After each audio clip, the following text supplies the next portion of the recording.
তেওঁ মাথো যৌন আতিশয্য চলাব জানে তেওঁ শোষণ কৰিব তেওঁ আইনক ভৰিৰে মোহাৰিব আচৰিত তেওঁ নিজে এগৰাকী আৰক্ষী বিষয়া ঠিক বন্ধ কৰা যুৱতীক যৌন আতিশয্য চলাবলৈ অপচেষ্টা কৰা ডিএছপি কিৰণ নাথৰ লাজ লগা কাহিনী তথাকথিত আইনৰ ৰক্ষকৰ কলংকিত কাহিনী আৰক্ষী নহয় তেওঁ এগৰাকী যৌন শোষণকাৰী নিজৰ ঘৰত বন্ধ কৰা যুৱতীক ভয় ভাবুকিৰে নিৰ্যাতন চলোৱা ৰক্ষকৰূপী ভক্ষক তেওঁ দেৰগাঁৱৰ লাচিত বৰফুকন পুলিচ একাডেমীৰ ডিএছপি কিৰণ নাথ অভিযোগ অনুসৰি ক্ষমতাৰ ৰাগিত অন্ধ হোৱা এই আৰক্ষী কিৰণ নাথে দৰিদ্ৰ ঘৰৰ এগৰাকী বন্ধ কৰা যুৱতীক ৰাখি দীৰ্ঘদিন ধৰি চলাই আহিছিল যৌন আতিশয্য শাৰীৰিকভাৱে প্ৰহাৰ কৰাৰ লগতে মানসিকভাৱে চলাই আহিছিল নিৰ্যাতন কিন্তু শেহতীয়াভাৱে সীমা চেৰাই গৈ নিজৰ পদ আৰু প্ৰতিষ্ঠাৰ অপব্যৱহাৰ কৰি তেওঁ কৰা এটা অপকৰ্মত ধিক্কাৰ দিছে সকলোৱে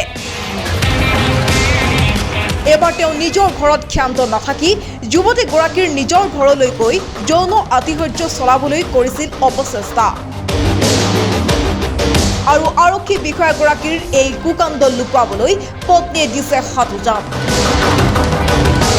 কিয়নো এই সমগ্ৰ ঘটনা পোহৰলৈ অহাৰ পিছত কিৰণ নাথৰ পত্নীয়ে এই ঘটনাটো আৰক্ষীক অৱগত নকৰিবলৈ ভয় ভাবুকিৰে হুলস্থুলীয়া পৰিৱেশৰ সৃষ্টি কৰে যুৱতীগৰাকীৰ ঘৰত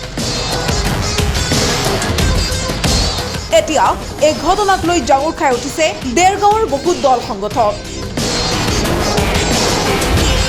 বিশেষকৈ ঘটনাৰ উচিত তদন্ত কৰি দোষীক কৰায়ত্ব কৰি উপযুক্ত শাস্তি প্ৰদান কৰাৰ দাবী তুলি দেৰগাঁও থানাত এজাহাৰ দাখিল কৰিছে অসম চাহ জনজাতি ছাত্ৰ সন্থাই প্ৰশ্ন হয় এই আইন হত্যাকাৰী গুণ্ডাৰূপী আৰক্ষী বিষয়াৰ ওপৰত কেতিয়া ব্যৱস্থা গ্ৰহণ কৰিব দেৰগাঁও আৰক্ষী প্ৰশাসনে নিজৰ বিভাগৰ এগৰাকী বিষয়া হিচাপে ৰক্ষণাবেক্ষণ দিব ডিএছপি কিৰণ নাথক না আচৰিত যে আজি 12 ঘণ্টা অকলি গ'ল দেৰগাঁও আৰক্ষী প্ৰশাসনে আমাক আশ্বাস আৰু বিশ্বাস এটা দিছে যে আমি গ্ৰেপ্তাৰ কৰিম বুলি কিন্তু দুৰ্ভাগ্যজনক যে আজি চাহ জনগোষ্ঠীৰ যি যুৱতী পূৰ্বতো তেনেধৰণে আৰক্ষী প্ৰশাসনৰ মাজত নিৰ্যাতিত হৈছিল আৰু আমি এনেধৰণে প্ৰতিবাদী কাৰ্যসূচী জনাইছিলো আৰু আজিও আমি দেখা পাইছো যে আমাৰ এই দেৰগাঁও পুলিচ একাডেমীত কৰ্মৰত ডিএছপি জি কিৰণ চন্দ্ৰ নাথ তেখেতো আমাৰ এই ছোৱালীজনীৰ ওপৰত শাৰীৰিক মানসিক আৰু যৌন নিৰ্যাতন চলাইছে যাৰ পৰিপ্ৰেক্ষিতত আমি অসম চাহ জনজাতি ছাত্ৰ সন্থাই ধিক্কাৰ জনাইছো গৰিহণা দিছো আৰু আপোনালোকৰ চেনেলৰ যোগেদি অসমৰ মাননীয় মুখ্যমন্ত্ৰী হিমন্ত বিশ্ব শৰ্মা জিপি সিং মহোদয় তথা গোলাঘাট জিলাৰ আয়ুক্ত মহোদয় আমি অনুৰোধ জনাইছো যাতে অতি শীঘ্ৰে ডিএছপি কিৰণ নাথক গ্ৰেপ্তাৰ কৰিব লাগে আৰু তেখেতৰ যি চৰকাৰী চাকৰিৰ পৰা বৰ্খাস্ত কৰিব লাগে যেহেতু নেকি আমি দেখা পাওঁ আমাৰ চাহ জনগোষ্ঠীৰ ছাত্ৰীসকলক বা ছাত্ৰসকলক তেওঁলোকে বন কৰা হিচাপে আনে কিন্তু বন কৰা হিচাপে ৰাখি 2-1 মাহৰ পাছতে তেওঁলোকে এনেকুৱা ধৰণৰ শাৰীৰিক নিৰ্যাতন যৌন নিৰ্যাতন চলাবলৈ আৰম্ভ কৰে আৰু আমি প্ৰতিটো সময়ত আহ্বান জনাওঁ আৰু এজন ডিএছপি তেখেত আৰক্ষী বিষয়া এজন তেখেত জনাৰ পাছতো এনেকুৱা শিশু শ্ৰমিকক তাৰ ঘৰত যেতিয়া ৰাখিছে ইয়াৰ ওপৰত কিন্তু কোনো ধৰণৰ ব্যৱস্থা গ্ৰহণ কৰা নাই গতিকে আমি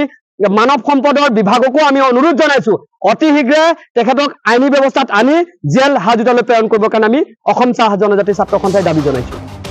ব্যুৰো ৰিপৰ্ট প্ৰতিবিম্ব লাইভ